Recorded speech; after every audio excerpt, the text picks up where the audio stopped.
জল্পনার অবসান। মহারাষ্ট্রের কুর্সিতে ফডনবিস। মুখ্যমন্ত্রী হচ্ছেন বিজেপির দেবেন্দ্র ফডনবিস।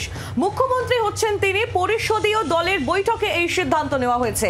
আগামীকাল মুম্বাইয়ের আজাদ ময়দানে শপথ গ্রহণ। জল্পনার অবসান। অবশেষে মহারাষ্ট্রের কুর্সিতে বসতে চলেছেন মুখ্যমন্ত্রী হিসেবে দেবেন্দ্র ফডনবিস। বিজেপির দেবেন্দ্র ফডনবিস তিনি হচ্ছেন আগামী মুখ্যমন্ত্রী। পরিষদীয় দলের বৈঠকে এই সিদ্ধান্ত নেওয়া হয়েছে। আগামীকাল শপথ গ্রহণ মুম্বাইয়ের আজাদ ময়দানে। আরো বিস্তারিত বিষয় জানাবেন রাজীব চক্রবর্তী। টেলিফোন লাইনে রয়েছেন প্রতিনিধি রাজীব। দেখো, অবশেষে জট কাটলো। মহারাষ্ট্রের মুখ্যমন্ত্রীর কুর্সিতে বসতে চলেছেন দেবেন্দ্র ফডনবিস।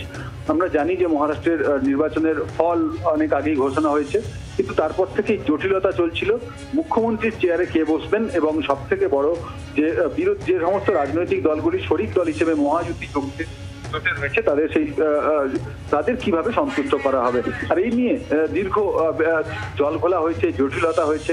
দিল্লিতে কেন্দ্রীয় স্বরাষ্ট্রমন্ত্রী অমিত শাহর বাড়িতে বৈঠক হয়েছে, আর তারপরে গিয়ে মুম্বাইতে বৈঠক হওয়ার কথা ছিল, কিন্তু ভারপ্রাপ্ত মুখ্যমন্ত্রী যিনি রয়েছেন একনাথ শিন্ডে, তিনি তার গ্রামের বাড়িতে গিয়ে চলে গিয়েছেন এবং বৈঠক এড়িয়েছেন।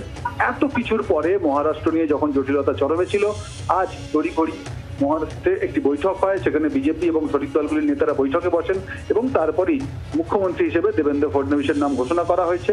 আগামীকাল তিনি শপথ নেবেন। সেক্ষেত্রে দেবেন্দ্র ফডনবিস তার এই বিজেপি তথা মহাযুতি জোটের যে সফলতা, তাতে তার অনেকটাই বেশি বলে মনে করেন জোটের নেতারা, এবং তাকে মুখ্যমন্ত্রীর চেয়ারে আরো একবার বসানো হতে চলেছে।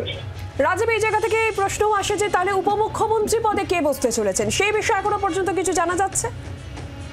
দেখো, বিষয়টি এখনই পর্যন্ত ক্লিয়ার করা হয়নি, স্পষ্ট করা হয়নি। তবে উপমুখ্যমন্ত্রীর পদে একনাথ শিন্ডে এবং অজিত পাওয়ার এই দুজনই দাবিদার।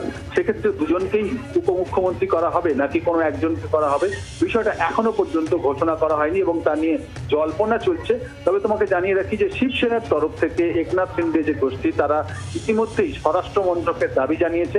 কিন্তু বিজেপির তরফ থেকে একটা বিষয়ে দাবি জানানো হচ্ছিল, তাদের মুখ্যমন্ত্রী তাদের যেমন থাকবে, অর্থাৎ দেবেন্দ্র ফডনবিস মুখ্যমন্ত্রী হবেন, পাশাপাশি সেখানে কিন্তু স্বরাষ্ট্র মন্ত্রকীয় তাদের হাতে থাকবে।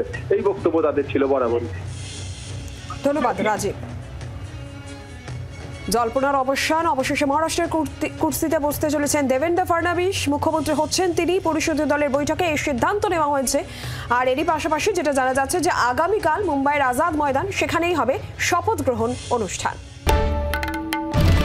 বাংলার আওয়াজ, বাঙালির আবেগ, জি 24 ঘন্টা।